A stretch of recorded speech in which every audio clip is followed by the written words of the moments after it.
Hi everyone, and welcome to our module on intracranial bleeding. Before we talk about intracranial bleeding, let's talk about raised intracranial pressure, or ICP, in general. There are many conditions that can do this, and the symptoms of these conditions overlap. So mass lesions like tumors can raise the pressure in the skull, so can cerebral edema, so can hydrocephalus, which I talk about in detail in the module on ventricles and sinuses. If you have obstruction of the venous outflow from the brain, this is usually a dural sinus thrombosis, you can get high pressure in the skull. And then finally, there's a condition called idiopathic intracranial hypertension, or pseudotumor cerebri, which raises the pressure inside the skull. There are some general symptoms that all these conditions cause that you should know about. So headache is one of them. There are pain fibers of cranial nerve 5 in the dura, and they get irritated and give patients headache. Patients with high intracranial pressure can have depressed consciousness. They can be somnolent and lethargic, and this is because of pressure on the midbrain reticular formation. And finally, vomiting is common in patients who have high pressure in the skull. A very important sign of increased intracranial pressure is papilledema. This is swelling of the optic disc from high ICP. It's also seen in patients with severe hypertension. So for example, someone who acutely presents to an ER with a very high systolic pressure over 200 may have this. It's usually bilateral, and what you see are blurred margins of the optic disc on fundoscopy. This is an example up here. So down at the bottom is a patient with a normal sharp optic disc on fundoscopy, and up at the top the optic disc is blurred, and that is from papilledema. Patients with very high intracranial pressure can have what's known as Cushing's triad, and this is hypertension, bradycardia, and irregular respiration. And the way I always remember this is from the stories I read about Abraham Lincoln's assassination. So he was shot in the back of the head while watching a play at Ford's Theater, and there was a physician in the house who came over and found the president bradycardic with irregular breathing, and he pulled the blood clot out of the back of his skull and relieved the pressure, and his pulse picked up and his breathing went back to normal, although he died a few hours later. And so for better or worse, that's how I always remember Cushing's triad, and use that if you like it. Patients with severely increased intracranial pressure will do what's called posturing. So this is usually an unconscious patient, and they will develop one of the two poses on the screen here. The top one is called decorticate posturing. That's where the arms are flexed, and this is more common when there's damage high up in the brain, like in the cerebral hemisphere. Some people call this the mummy pose because it looks like a mummy in an Egyptian tomb. The bottom position is called decerebrate posturing. That's where the arms are extended, and this is more common in brainstem damage. It's believed that the red nucleus is the key here. If the lesion is above the red nucleus has a lot of flexors involved in its system. So if the lesion is above the red nucleus and the red nucleus can still function, you get decorticate posturing with the arms flexed. If the lesion is at or below the level of the red nucleus, like in the brainstem, you get decerebrate posturing. When you work in the emergency rooms, or if you work on an ambulance, you will discuss the Glasgow-Coma scale to describe patients with head trauma. So let's talk about that. It's 3 simple tests of a patient's eye, verbal, and motor function. And based on their response to these tests, they get a score from 3 to 15. So 3 would be a completely comatose, unresponsive patient, and 15 is a normal, awake and alert patient. So the way you do the Glasgow-Coma score is first look at the eyes, and you give them 1 to 4 points depending on whether the eyes do not open or all the way up to open spontaneously and everything in between. You give them 1 to 5 points for verbal, so if they're not making any sound, that would be 1 point, and if they're completely oriented and talking to you, that would be 5. And then you give them 1 to 6 points for their motor function, so no movements would be 1. Decerebrate posturing is 2, decorticate is 3, and then there are other points for these other things down here, all the way up to completely following commands. So when you work in the emergency room, you'll hear ambulance drivers calling in for patients they're bringing in with trauma, and they'll say the patient has a GCS of 3 or a GCS of 15, and this is what they're talking about. Herniation is a process where expanding volume inside the skull, like from blood or tumor, forces brain through the weakest points, and it's very serious, and most patients do not survive when they have this occur. So let's talk about where displaced brain can go, and these are the herniation syndromes. So there's basically 4 types of herniation you should know about. The first type is called subfalcine, and that's number 3 over here on this picture. And that's when a portion of the brain called the cingulate gyrus goes under the falx cerebri. We'll talk more about that in a minute. Uncal herniation is when the uncus, which is the medial temporal lobe, goes down into the brainstem, and that's number 1 over here on this picture. Central herniation is number 2 on this picture. That's when the diencephalon herniates downward against the midbrain. And then finally, tonsillar herniation is when the cerebellar tonsils go through a small hole and compress the midbrain. So we'll talk about each of these now. So let's talk about subfalcine herniation first. That's number 3 on the picture on the right, and I've circled it for you. And that's when the cingulate gyrus herniates. So what is the cingulate gyrus? That's the portion of brain tissue that sits right next to the corpus callosum. And you may remember the corpus callosum connects the right and left hemispheres of the brain.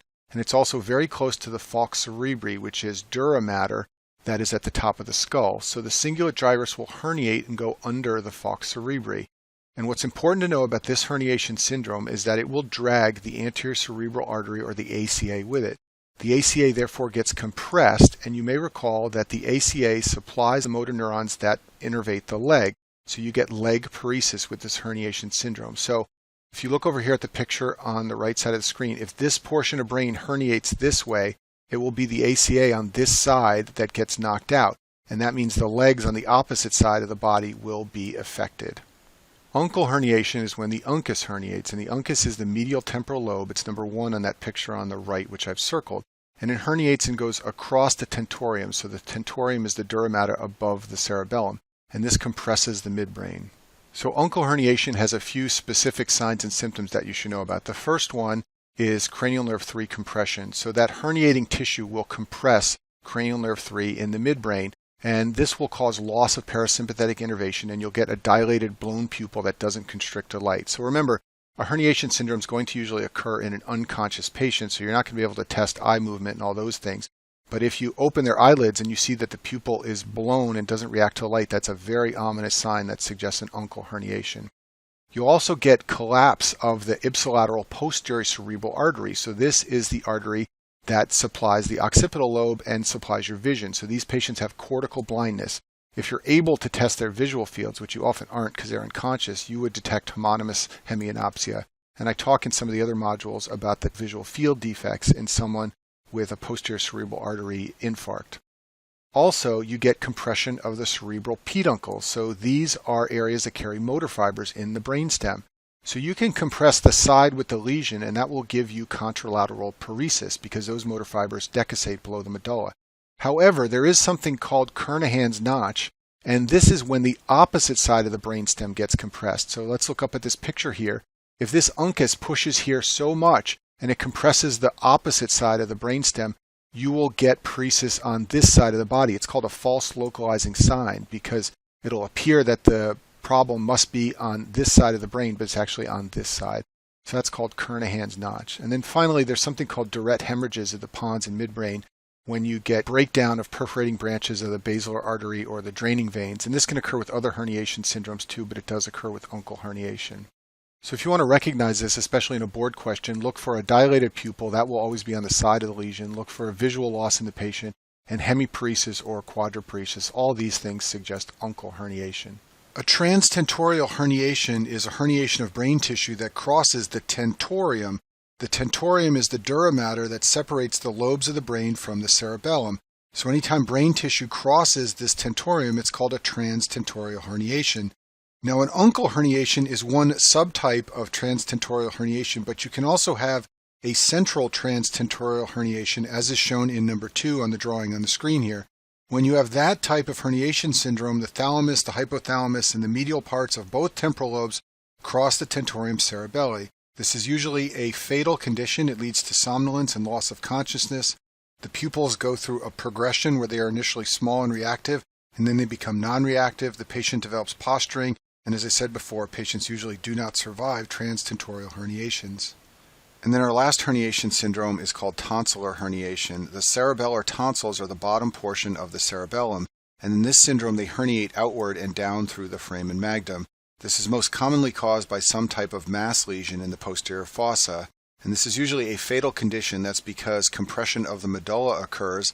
This results in depression of the centers for respiratory and cardiac rhythm control. As a result, patients who develop this usually develop cardiorespiratory failure, and it's usually fatal.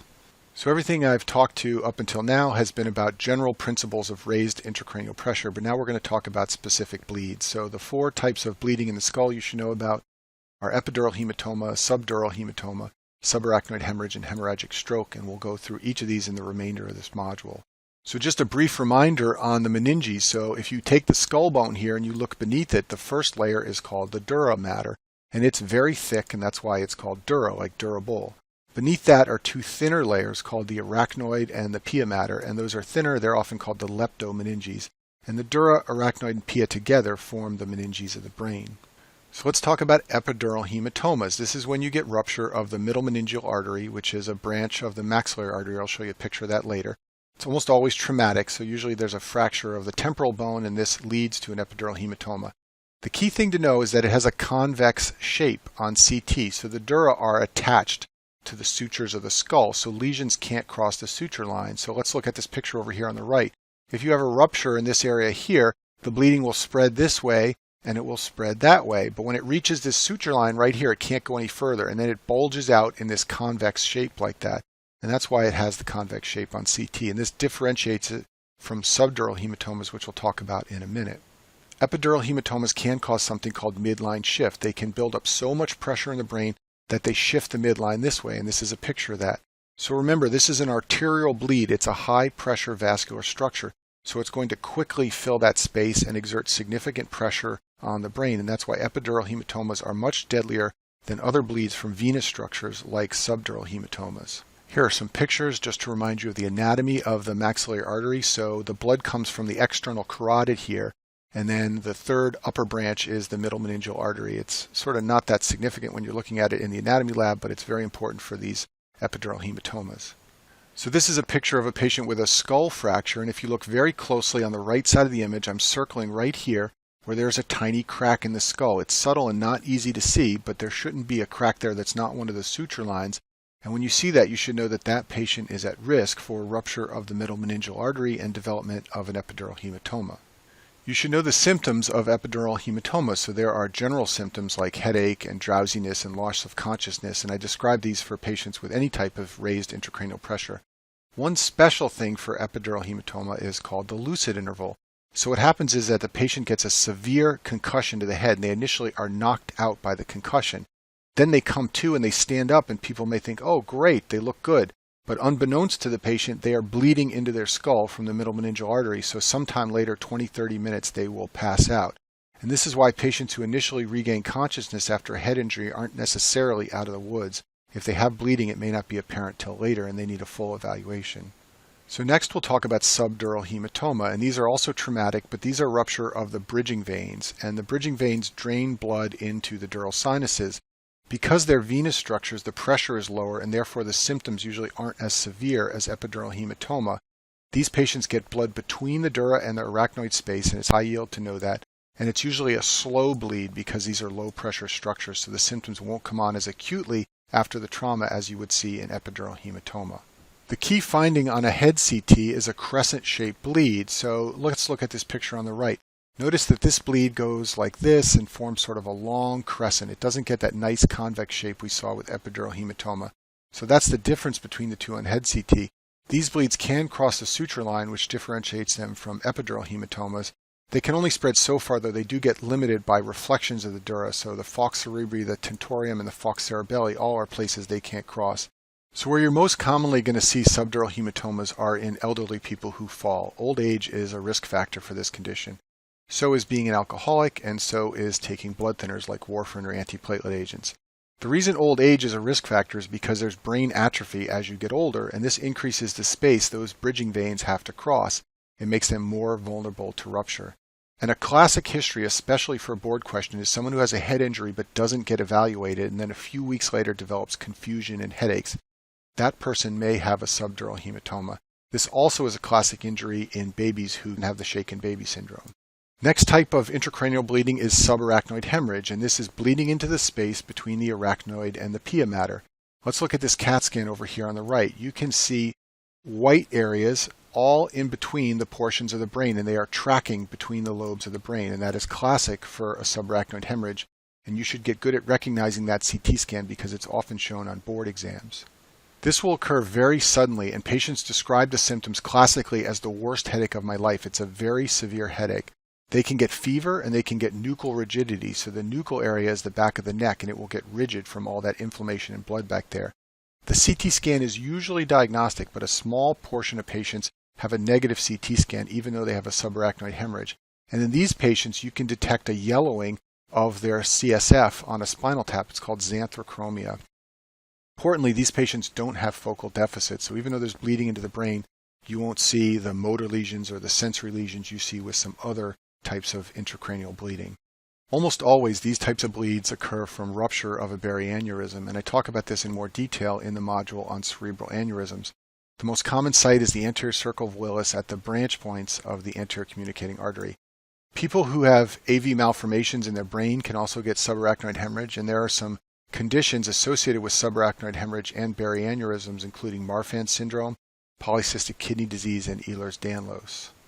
The last bleeding problem inside the skull that we'll talk about is an hemorrhagic stroke, and that's also called an intraparenchymal bleed. And this is usually when small arteries or arterioles rupture, most commonly from hypertension.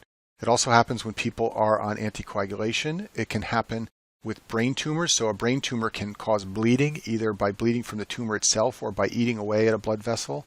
And then sometimes patients have an ischemic stroke, and then the area of the brain gets reperfused and it transforms into a hemorrhagic stroke. So the sites of these hemorrhagic strokes are different from the sites of ischemic strokes. You may recall that the most common location for an ischemic stroke is the middle cerebral artery, which supplies a large area of the cortex.